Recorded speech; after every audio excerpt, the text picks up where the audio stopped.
As you may know by now, Anansi comes from Ghana in West Africa. And sometimes he is a tricky spider, and sometimes he is a human.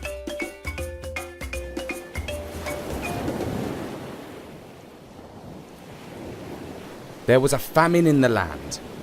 Anansi did not know where his next meal would come from. He was walking along the beach with his hand on his empty stomach when his hungry eyes caught sight of an island out at sea. It was lined with palm trees. "Oh yes," he thought. "Coconuts!" But how was he to reach the island? He soon found an answer, of sorts, to his problem. Further along the beach, he came across an old broken boat. It did not look seaworthy, but times were desperate.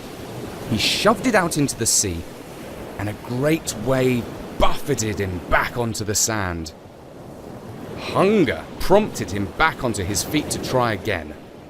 And bam! A great wave knocked him over. 7 times he tried to push the boat out to sea. 7 times he fought with the waves. And only on the 7th occasion did he succeed in getting the boat afloat. Anansi paddled hard in the direction of the island. He could see the hairy coconuts clearly now. He licked his lips. He could almost taste the coconut milk.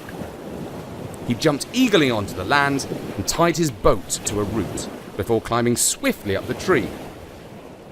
He soon reached the coconuts and started to cut them loose and drop them down, meaning for them to land in the boat. But oh no! However carefully he aimed, every time he dropped a nut, it landed plop in the sea and sunk straight down. Anansi's heart was breaking at the sight of good food heading for the bottom. At last, in despair, he himself jumped off the branch and straight into the water. Better to drown, he thought, than die of hunger. Down he went, straight down to the seabed.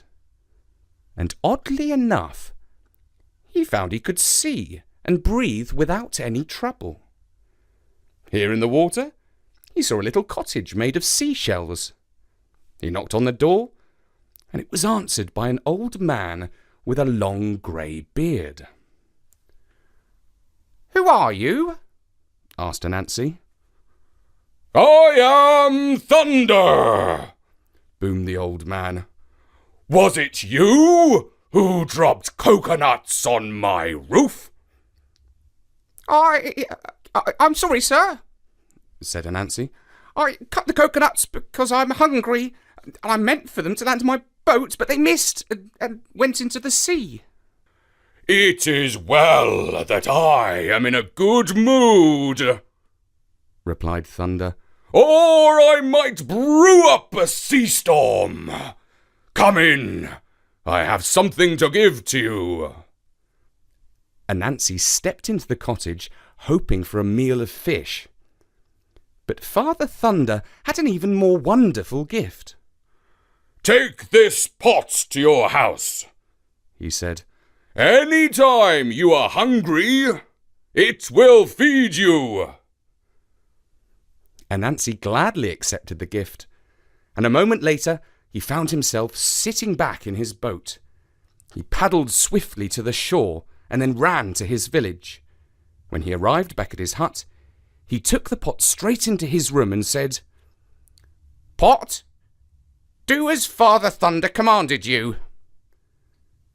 And the pot shook, hissed, and steamed, glowed red with heat, and was soon full of food. For a hungry man, it was the happiest sight in the world. He greedily gobbled down all the food and was about to call his family to demonstrate what the pot could do when he paused for thought. "What if my family overwork the pot? It might break, and nobody in the village has the power to mend such a magical thing. A pot that can't cook is no good to anyone. No, this toy is strictly for grown-ups, I shall keep it to myself, and out of the greedy, grabbing hands of my children and relatives." And with this selfish idea in his head, Anansi hid the wonderful cooking pot. As the days of the famine went by, his wife and children grew thinner and thinner, while he grew fatter and fatter.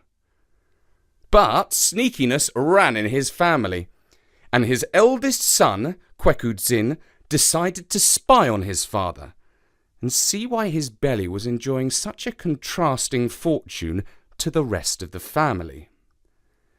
He had the power of shape-shifting, which he used to turn himself into a fly and fasten himself to the corner of Anansi's room.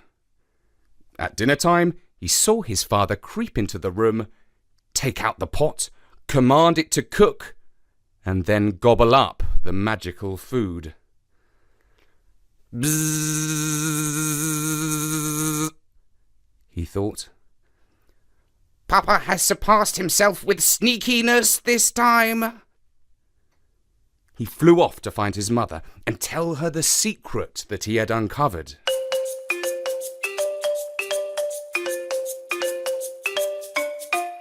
When Mrs. Anansi heard of her husband's selfishness, she flew into a rage and cursed his name to the sky god. Then she marched into his room, took out the magical pot from the hiding place, and carried it into the middle of the village. "Line up, all you hungry folk," she called out, "and get your grub. It's hot and it's going free." The villagers came running. The pot shook and sizzled and steamed and glowed redder and redder until... kaboom! It exploded like a bomb and sent everyone diving for cover. And that was the end of Anansi's secret cooking pot. At first, he was furious when he learned what his wife had done, and soon he was hungry again. "So," he said, "I shall have to return to Old Man Thunder and ask him for another pot." Once again, he launched the rickety boat to sea. The clouds were dark, and it looked like a storm might be brewing. The waves were choppy, and he had to paddle harder than before. He reached the island of coconuts and jumped directly into the water below the tree. All was calm below the surface. He knocked at the cottage of shells and found himself face to face with Father Thunder. "What do you want this time?" he demanded sharply. Anansi told him what had happened, sparing no detail about the wickedness and treachery of his son and wife. "I see," said Father Thunder. "How bothersome your family is for you. Take this magic stick. It will serve you with the respect due to you." Anansi gratefully received the gift, and the next moment he found himself back in his boat. He paddled furiously to shore before the storm blew up. As soon as he hit the sand, he ran up into the woods and found a quiet place to try out his new magical possession. "Stick," he said. "Do as Father Thunder said." And the stick flew out of his hand and began to beat Anansi. Oh, what a thrashing it gave him, every bit as he deserved. He ran back to his village, chased by the stick, whacking him all the way.